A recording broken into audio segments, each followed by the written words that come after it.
ప్రభునందు నాకు అత్యంత ప్రియమైనటువంటి వాళ్ళారా, మన ప్రభువును రక్షకునేటువంటి యేసుక్రీస్తు వారి యొక్క శుభనామములు మీ అందరికీ నా హృదయపూర్వకమైన శుభములు వందనములు తెలియజేస్తున్నాను. ఉదయకాల సమయంలో దేవుని వాక్యాన్ని ధ్యానం చేసుకుందాము. ఈరోజు వాక్య ధ్యానము కొరకు మనం తీసుకున్నటువంటి లేఖన భాగము కీర్తన గ్రంథము 5వ కీర్తన 11వ వచనం చదువుకుందాం. నిన్ను ఆశ్రయించి వారందరూ సంతోషించుదురు, నీవే వారిని కాపాడుదువు గనుక వారు నిత్యము ఆనందధ్వని చేయుదురు. దేవుని నామునకు మహిమ కలుగును గాక. ఈ వాక్య భాగాన్ని మనం గమనించినట్టయితే, ఎవరైతే దేవుని తమకు ఆశ్రయంగా చేసుకుంటారో వారు ఎప్పుడు కూడా సంతోషంగా ఉంటారని దేవుని వాక్యం సెలవిస్తుంది. ఎందుకంటే వారు దేవుని బట్టి సంతోషిస్తూ ఉంటారు. వారి యొక్క అతిశయ కారణం దేవునే కాబట్టి, దేవుని బట్టి వాళ్ళు అతిశయిస్తున్నారు కాబట్టి, వారి ప్రతి పరిస్థితికి దేవుని పైన అనుకుంటున్నారు కాబట్టి వారు దేవుని బట్టి సంతోషిస్తూ ఉంటారు. అంతేకాదు, నీవే వారిని కాపాడుదు గనక వారి నిత్యము ఆనందధ్వని చేయుదురు.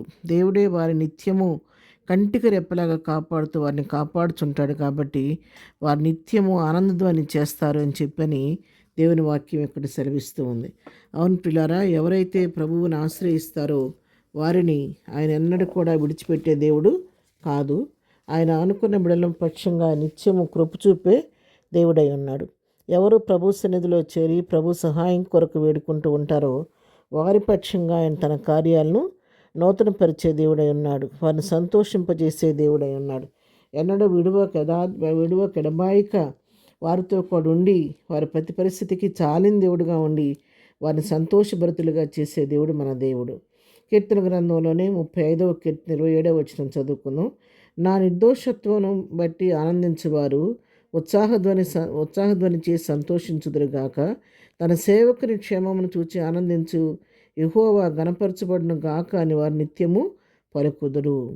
మరి దేవుడు నా సేవకుని క్షేమం చూసి ఆనందించి యెహోవా గణపరచబడును గాక అని వారు నిత్యము పలుకుతూ ప్రభువుని స్తుతిస్తూ ఉంటాను. నానుక నీ నీతిని గుర్చియు నీ కీర్తిని గుర్చియు దినమెల్లా సల్లాపములు చేయును అని చెప్పి దేవుని వాక్యం సెలవిస్తుంది.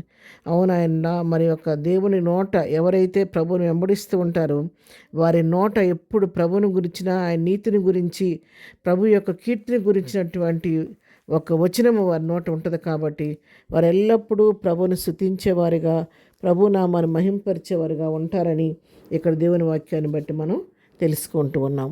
తన యొద్దకు వచ్చేవారు మరి నిత్యముగా తను వెంబడించే వారి పక్షంగా దేవుడు చేసే కార్యాలు ప్రత్యేకమైనగా ఉంటాయి కాబట్టి ఆయన ఎవరిని విడిచిపెట్టే దేవుడు కాదు. మరి కీర్తన గ్రంథంలోనే మరి 39వ కీర్తన మరి 16వ వచనం మనం చదువుకుంటే, 40వ కీర్తన 16వ వచనం చదువుకుంటే, మరి నిన్ను వెతుకు వారందరూ నిన్ను గురించి ఉత్సహించి సంతోషించుదురుగాక. నీ రక్షణ ప్రేమించువారు యెహోవా మహిమపరచబడును గాక అని నిత్యము చెప్పుకొందురుగాక. దేవుని వెదికేవారు ఉత్సహించి సంతోషిస్తూ ఉంటారు. ఆయన రక్షణ ప్రేమించేవారు, ఆయన రక్షణ బట్టి ఉత్సహించేవారు ప్రభువుని నిత్యము కొనియాడుతూ ఆయన మహిమను బట్టి ప్రభువును కొనియాడుతూ ఉంటారని చెప్పి ఇక్కడ దేవుని వాక్యము సెలవిస్తుంది. ఇంకా ఎవరు ప్రభువుని బట్టి సంతోషిస్తారని మనం చూసినట్టయితే కీర్తన గ్రంథం 68వ కీర్తన 3వ వచనం చూస్తే, నీతిమంతులు సంతోషించుదురుగాక, వారు దేవుని సన్నిధిని ఉల్లసించుదురుగాక, వారు మహదానందము పొందుదురుగాక.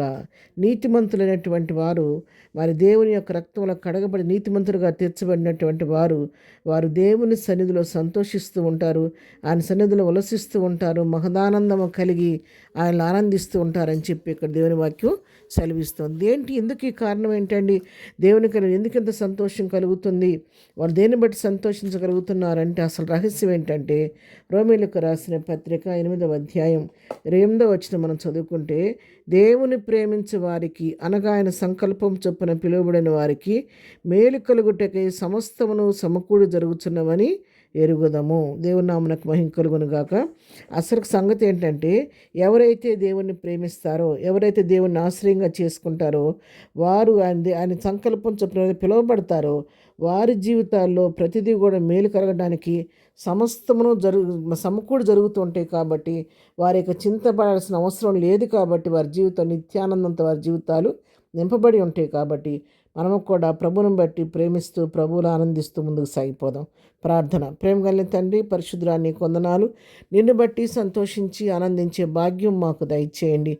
నేను ఆశ్రయించడం మాకు నేర్పించండి. ఇంతవరకు మా జీవితాల్లో చేసిన మెళ్ళన్నింటిని బట్టి నీకు వందనాలు, చేయబోతున్న మెళ్ళని బట్టి కూడా నీకు వందనాలు చెల్లిస్తున్నాం. ఈ దినం మేము చేయి పని పాటలు రాకపోకల్లో తోడుగుండండి. ఈ దినం బర్త్డే మ్యారేజ్ చేసుకుని మిమ్మల్ని దీవించండి. ఆరోగ్యాలు దీర్ఘాయుష కలుగు చేయండి. ఈ దినం ప్రతి వారి అవసరక్కరు మీ కృపా మహిదేశంలో చేర్చమని, ఉద్యోగాలు లేని వారికి ఉద్యోగాలు దయచేయమని మీకే మా స్తుతులు స్తోత్రాలు చెల్లిస్తూ యేసునామములో ప్రార్థించడి పొందుకొని ఉన్నాము తండ్రి. ఆమెన్. ప్రభు కృప సదాకాలం మనందరికీ తోడై నడిపించను గాక. ఆమెన్.